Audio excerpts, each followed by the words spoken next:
अस्सलाम वालेकुम रहमतुल्लाहि व बरकातुहू। मैं मुद्दस्सिर अंजुम और आप देख रहे हैं हमारे यूट्यूब चैनल आलमी अदब। आलमी अदब पर आपका इस्तकबाल है।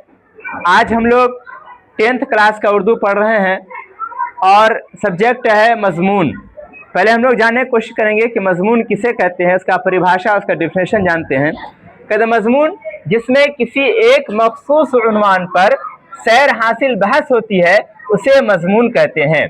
यानी किसी एक मखसूस उन्वान पर, किसी एक ख़ास टॉपिक पर मुकम्मल बहस की जाए, मुकम्मल बात बतलाई जाए, उसे क्या कहते हैं? मज़मून कहते हैं। मज़मून मुख्तसर भी होता है, मज़मून मुख्तसर भी होता है और मज़मून तवील भी होता है ना।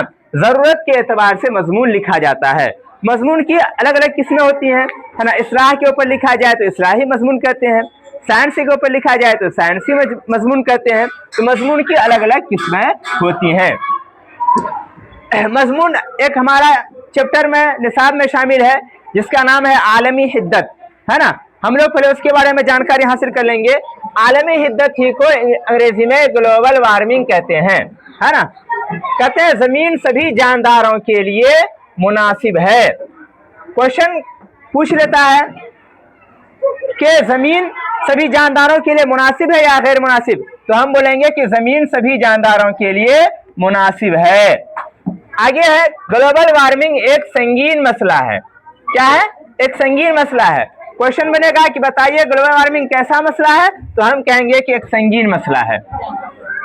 आगे जमीन के दर्जे हरारत में जो औसत इजाफा हो रहा है उसको ग्लोबल वार्मिंग कहते हैं, है ना। मुमतहिन अगर पूछ ले कि बताइए ग्लोबल वार्मिंग किसे कहते हैं, आलमी हिद्दत किसे कहते हैं, तो हम बताएंगे जमीन के दर्जे हरारत।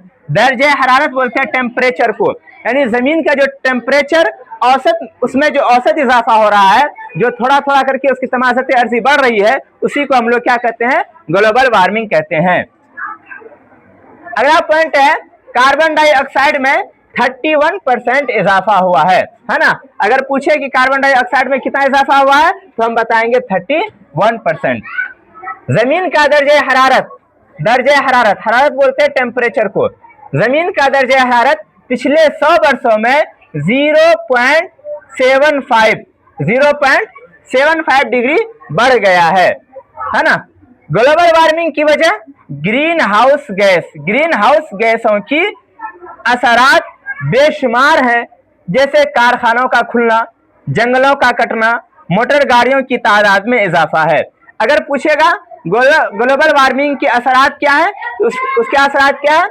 ग्रीन हाउस की गैसों के असरात की वजह से। और वो किन किन वजह से होता है? कारखाने जो बहुत ज्यादा खुल रहे हैं और जंगल जो बहुत ज्यादा कट रहे हैं, मोटर गाड़ियों की तादाद में जो बहुत ज्यादा इजाफा हुआ है, इनकी वजह से ग्लोबल वार्मिंग बढ़ता चला जा रहा है। आलमी हिद्दत का मसला पेश आता जा रहा है। आगे मेथन गैस धान के खेतों और जानवर के गोबर से ज्यादा निकलती है।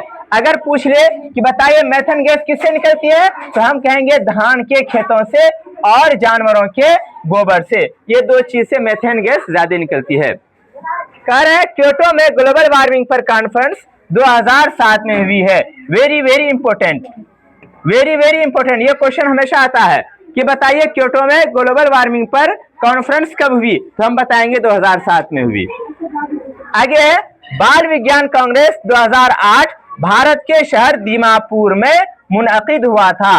यानी बाल विज्ञान कांग्रेस जो क्या कहते हैं नागालैंड के शहर दीमापुर में मुनअकिद हुआ था, तो वो 2008 ईस्वी में हुआ था, है ना।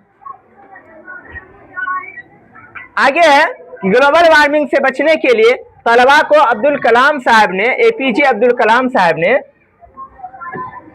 यह जादुई मंत्र बताया था कि 10 से 17 साल की उम्र वाले 20 लाख बच्चे 5-5 पेड़ लगा दें तो हमारे ज्यादातर मसाइल हल हो जाएंगे।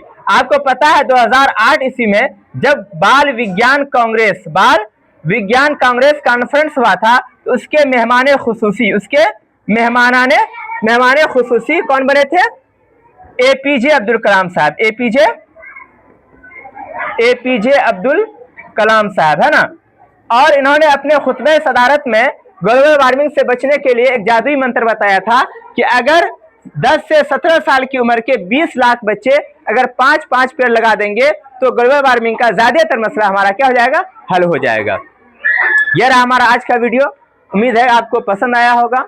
अगर वीडियो पसंद आया तो लाइक करें, सब्सक्राइब करें और शेयर जरूर कर दें।